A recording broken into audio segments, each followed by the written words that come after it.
अमेरिकेचा इराणवर सर्वात मोठा हल्ला केलेला आहे। इराणच्या 3 आण्विक ठिकाणांवर अमेरिकेनं हल्ला चढवलाय। फोर्डो, नतान्ज आणि एसफहानवर बॉम्ब हल्ले करण्यात आले। अमेरिकेचे राष्ट्राध्यक्ष डोनाल्ड ट्रम्प यांनी एक्सपोज करत ही माहिती दिली आहे। आता शांती पर्वाची सुरुवात इराणवरील हल्ल्यानंतर डोनाल्ड ट्रम्प यांनी ही एक्सपोज केली आहे। थोड्याच वेळात डोनाल्ड ट्रम्प हे जगाला संबोधित सुद्धा करणार आहेत। इराणवरील हल्ल्याची ते माहिती सुद्धा देणार आहेत।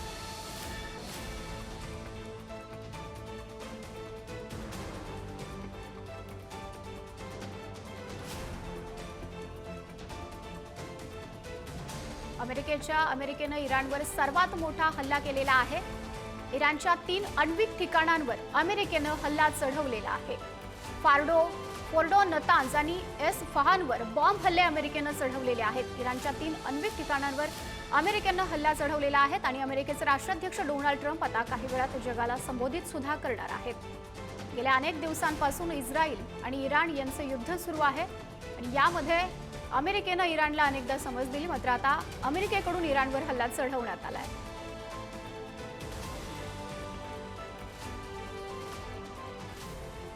निवृत्त लष्कर अधिकारी ब्रिगेडियर हेमंत महाजन आपल्या सोबत जोडले गेलेले आहेत। सर, अमेरिकेनं आता इराणवर हल्ला चढवलेला आहे।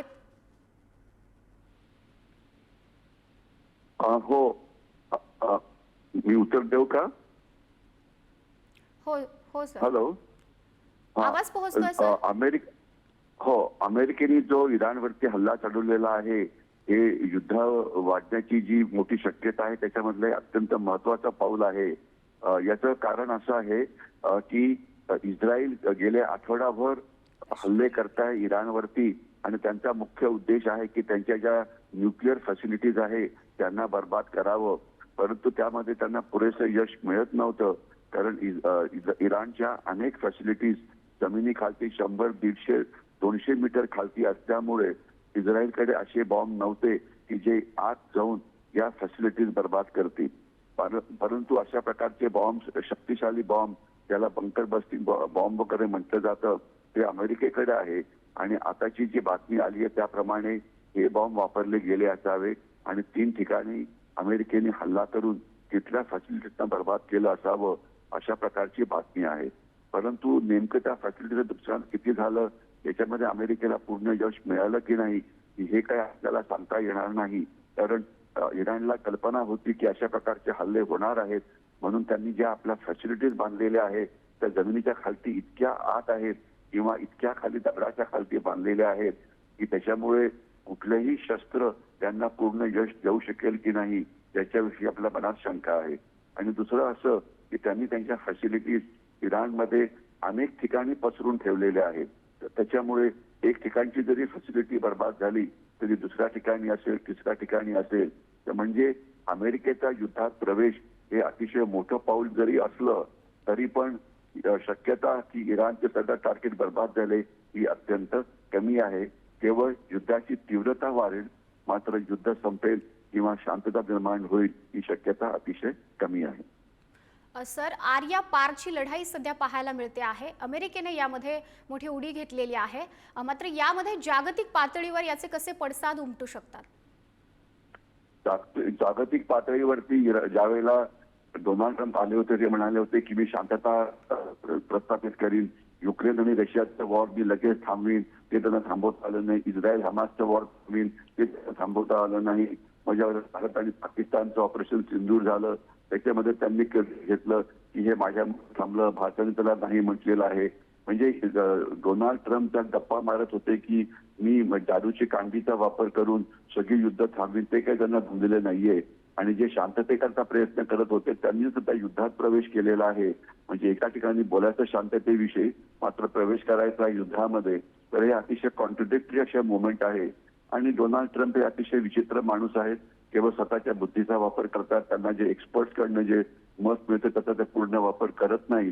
तर त्याच्यामुळे त्यांनी ही जी युद्धामध्ये जी उडी घातलेली आहे त्याच्यामध्ये त्यांना किती यश मिळेल, इराण हे हल्ले झाल्यानंतर लगेच शांततेकरता तयार होईल की नाही या प्रश्नाची उत्तरं आता देणं कठीण आहे। परंतु एवढं नक्की की इराणचं नेतृत्व अतिशय स्ट्रॉंग आहे, अजून सुद्धा त्यांच्याकडे लढण्याचा जो स्टॅमिना आहे तो भरपूर आहे, अजून त्यांच्याकडे पुष्कळ क्षेपणास्त्र शिल्लक आहेत। तर अशा परिस्थितीमध्ये युद्ध संपेल शक्यता अत्यंत कमी आहे. एवढं नक्की की अजून नुकसान होईल, अजून तीव्रता वाढेल, अजून माणसं मारली जातील, परंतु शांतता निर्माण व्हायची जी शक्यता आहे ती सध्या तरी अत्यंत कमी आहे. सर, तुम्ही आत्ताच जसं सांगितलं मानवी हल्ले मोठ्या प्रमाणावरती होत आहेत. मात्र दुसरीकडे आपण जर बघितलं तर इराणला सुद्धा आंतरराष्ट्रीय स्तरावरून विविध देशांचा पाठिंबा मिळतोय, तर इस्रायलला सुद्धा मिळतो आहे. अशा परिस्थितीमध्ये सध्या आणखी पुढे काय परिस्थिती उद्भवू शकते? इराणला जो पाठिंबा मिळतो तो चीनकडनं किंवा रशियाकडनं मिळतो आहे. रशियाकडे अशी कुठलीही क्षमता नाही इराणला मदत करायची, कारण ते स्वतःच्याच युक्रेन युद्धामध्ये गुंतलेले आहेत आणि तिथे सुद्धा त्यांना जेवढं यश पाहिजे तेवढं काही यश मिळत नाहीये. जोपर्यंत प्रश्न चीनचा आहे, चीनकडे आर्थिक ताकद अफाट आहे, तंत्रज्ञान सुद्धा त्यांच्याकडे पुष्कळ आहे, तर चीननी जर डायरेक्टली या युद्धामध्ये उडी घातली आणि आपलं तंत्रज्ञान आपली शस्त्र जर पुरवली इराणला, तर मात्र इराणचा लढण्याचा स्टॅमिना हा वाढू शकतो आणि युद्ध हे अजून जास्त लांबू शकतो. परंतु त्याकरता चीन तयार राहील की नाही हे आता काही सांगता येत नाही, कारण चीनचं सध्या मुख्य लक्ष जे आहे ते तैवानवरती आहे. होऊ शकतं काही प्रमाणामध्ये चीन मदत करेल, परंतु चीन शिवाय बाकी असा कुठलाही देश नाही की जो इराणला मदत करू शकेल. तर त्याच्यामुळे इराणला मदत करण्याची संख्या फारच कमी आहे आणि क्षमता पण फार कमी आहे. त्या मानाने अमेरिकेची क्षमता जे इस्रायलला मदत करतायत ती सगळ्यांपेक्षा सर्वात जास्त आहे. तर त्याच्यामुळे सध्या तरी इस्रायलचं पारडं हे जड आहे, परंतु तरी पण इस्रायल रिजिम चेंज म्हणजे सरकार बदली करणं हे इराणमध्ये करू शकेल का, जे आता त्यांचं सर्वात मोठं उद्देश आहे, याविषयी मात्र शंका आहे. सर, इराणचे जे सर्वोच्च नेते आहे खामेनेई, त्यांनी सुद्धा आपल्या उत्तराधिकाऱ्याची सुद्धा घोषणा केलेली आहे. एकीकडे इराणमध्ये सुद्धा आता कुठेतरी भीतीची परिस्थिती पाहायला मिळतीये. हो, इराणमध्ये सुद्धा काही जण नक्कीच रिजिमच्या म्हणजे सरकारच्या विरोधात गेलेले आहेत, परंतु एक जरी खामेनेई गेला किंवा बदली झाला तरी तिथे अतिरेकी विचारसरणीची जी पद्धत आहे ती खूपच स्ट्रॉंग आहे आणि त्यांचा अमेरिकन विरोध किंवा वेस्टर्न वर्ल्डला युरोप विरोध किंवा इस्रायलचा विरोध हा तिथे ही भावना तिथे खूप स्ट्रॉंग आहे. तरी म्हणून तरी एक नेतृत्व जरी बदली झालं तरी दुसरं येईल ते सुद्धा अशाच प्रकारचं काम करेल, अशा प्रकारचे विश्लेषण आपण सध्या तरी करतो आहे. म्हणजे थोडक्यात इस्रायल आणि इराणचं जे युद्ध आहे त्याची तीव्रता वाढणार आहे, शांततेची शक्यता सध्या कमी दिसते आहे आणि पुढे काय होतं हे दोन्ही देशांचा जो लढण्याचा स्टॅमिना आहे त्याच्यावरती अवलंबून राहील.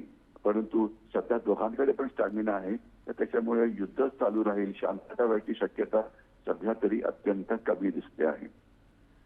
नक्कीच सर, आपण जर दुसरीकडे बघितलं तर तुम्ही जसं आता विश्लेषण करताय की युद्धाची शांततेची शक्यता कमी आहे, मात्र दुसरीकडे आपण जर डोनाल्ड ट्रम्प यांचा दावा बघितलं तर त्यांच्या दाव्याकडे कसं बघता येईल? डोनाल्ड ट्रम्पची इच्छा आहे की त्यांनी शांततेकरता लगेच तयार व्हावं आणि त्याकरता ते राष्ट्राला संबोधन पण करणार आहेत. परंतु मी जसं मगाशी म्हटलं, हे खामेनी वगैरे जे लोक आहेत अतिशय स्ट्रॉंग त्यांची मेंटॅलिटी आहे, स्ट्रॉंग लिडरशिप आहे ती, तर ते अशा प्रकारच्या शांततेला तयार होतील ही शक्यता सध्या तरी अतिशय कमी दिसते आहे. जर रिजिम चेंज झालं, खामेनीच्या ऐवजी दुसरा कुठला नेता आला, आतून विरोध होऊन सरकार बदली झालं इराणमध्ये, तर एखाद्या वेळेस शांततेचं काहीतरी हे शक्यता निर्माण होऊ शकते. परंतु जोपर्यंत खामेनीची बदली होत नाही तोपर्यंत अशा प्रकारची शांतता प्रस्थापित होणं हे सध्या तरी अत्यंत कठीण दिसत आहे. सर, धन्यवाद आपण या सर्व दिलेल्या विश्लेषणासाठी. तर आपण बघतोय अमेरिकेने इराणवर हल्ले चढवलेले आहेत. फोर्डो, नतान्झ आणि एस्फहानवर अमेरिकेकडून इराणवर बॉम्ब हल्ले करण्यात आलेले आहेत. इस्रायल आणि इराणच्या युद्धामध्ये आता अमेरिकेनं उडी घेतलेली आहे. इराणच्या 3 आण्विक क्षेत्रांवर अमेरिकेनं बॉम्ब हल्ले चढवलेले आहेत. गेल्या अनेक दशकांपासून इराण आणि इस्रायल यांच्यामध्ये युद्ध सुरू झालेलं आहे. अमेरिकेनं इराणवर सर्वात मोठा हल्ला चढवलेला आहे. इराणच्या 3 आण्विक ठिकाणांवर अमेरिकेनं हल्ला चढवलाय. इस्रायल आणि इराणच्या युद्धामध्ये अमेरिकेनं मोठी उडी घेतल्याचं बघायला मिळतंय. फोर्डो, नतान्झ आणि एस्फहान हे बॉम्ब हल्ले इराणवर अमेरिकेनं चढवलेले आहेत. अमेरिकेचे राष्ट्राध्यक्ष डोनाल्ड ट्रम्प यांनी एक्सपोज करत याबाबतची माहिती सुद्धा दिलेली आहे. आपण ही दृश्य सुद्धा बघतो आहोत. फोर्डो या आण्विक ठिकाणांवर बॉम्बनं संपूर्ण पेलोड टाकल्याचाही ट्रम्प यांनी दावा केलेला आहे.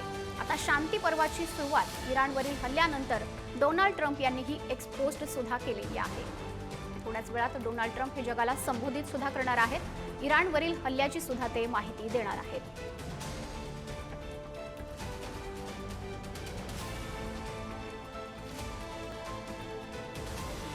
फोर्डो, नतांज आणि एस्फहानवर बॉम्ब हल्ले चढवलेले आहेत. इराण विरुद्ध इस्रायल हा गेल्या अनेक दशकांपासून यांच्यामधील युद्ध सुरूच आहे. इराण आणि इस्रायल यांच्यामधील युद्ध आता प्रचंड मोठ्या प्रमाणात वाढलेलं आहे. दोन्ही देशांमध्ये मोठा तणाव वाढलेला आहे. जीवितहानी मोठ्या प्रमाणावर झालेली आहे. इराणकडून मोठे हल्ले चढवण्यात येत आहेत, तर इस्रायलकडून सुद्धा जशास तसं प्रत्युत्तर दिलं जात आहे.